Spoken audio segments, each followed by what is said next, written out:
I'm here with Dave Risch, head coach of the Cougar cross country teams. And today we are looking back at the College of DuPage Invitational on Friday. The first of two meets that the Cougars are running on that particular course, St. James Farm in Warrenville. And Dave, it was big meet and weather conditions a little hot for the runners, but they persevered. Yeah, they did persevere. It was a good meet for us. The weather was warm, and the course is not really a fast course. It's kind of a hard course with a lot of turns. So time-wise, we talked with the athletes after the meet a little bit about not just looking at the time, but looking at some other factors like how well you competed, how well you executed your race plan and your race strategy, and how well you competed at the end, how strong your finish was, and things like that. And we saw a lot of pluses and a lot of strengths when we evaluated things overall. All right, Dave, we're going to start with the Cougar women on this discussion. And the last couple meets, a little tough because you have not had your number one runner, Kayla Konau, available. But by the same token, you've had a couple of your first-year runners step up, and both of them seem to be getting better literally with each outing, and that's freshman Danielle McCormick and junior transfer Mariama Casil. Yeah, they're both getting better each week, looking stronger, and times are getting better. So they've really started off the first half of the season the right way, and it'll be exciting to see where they go the second half of the season. Danielle had really her best race of her life, despite the slow course. It was her all-time PR for a 5K, coming in at 21:08.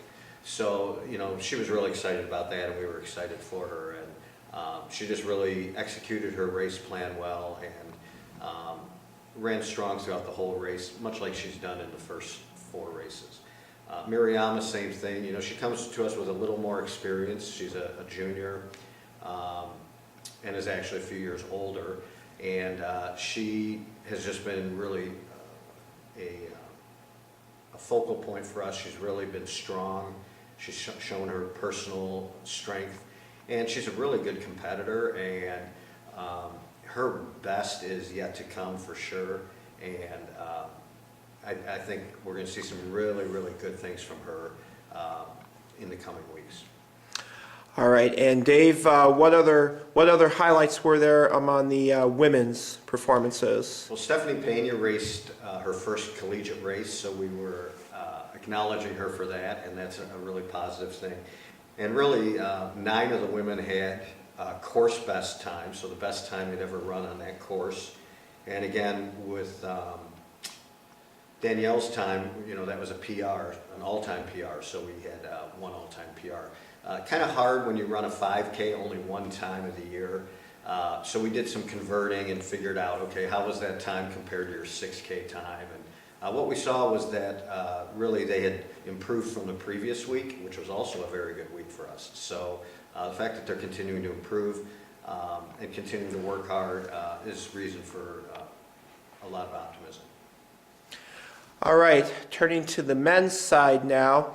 The men also this week without one of their top runners, and that's Ryan Westlow, who in most of your meets this year has generally been your number 2 finisher.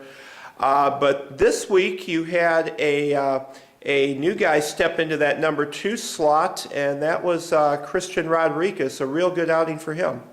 It was a great outing for Christian.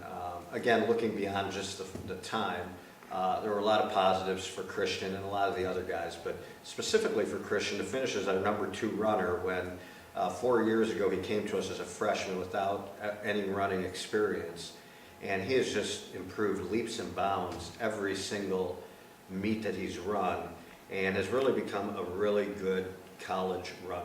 And I think he's the poster boy for what hard work and determination and sticking with the game plan and just fighting through the tough times and just staying focused on what the goal is. he's done that really well, and the results show that. All right, and talk about some of the other highlights from the men's side. Well, Josh Warren ran well. He raced, well, it wasn't his season best time. He was in the low 29s, 29:14, and actually he was about 2 minutes faster than he was last year on this same course. So, we use that a little bit as gauging progress when we can find some consistencies. And looking at the course last year, it was about the same weather conditions. It was rather warm. So the fact that he's racing 2 minutes faster, that's a good sign for us. And so, I thought overall he had a fairly good race.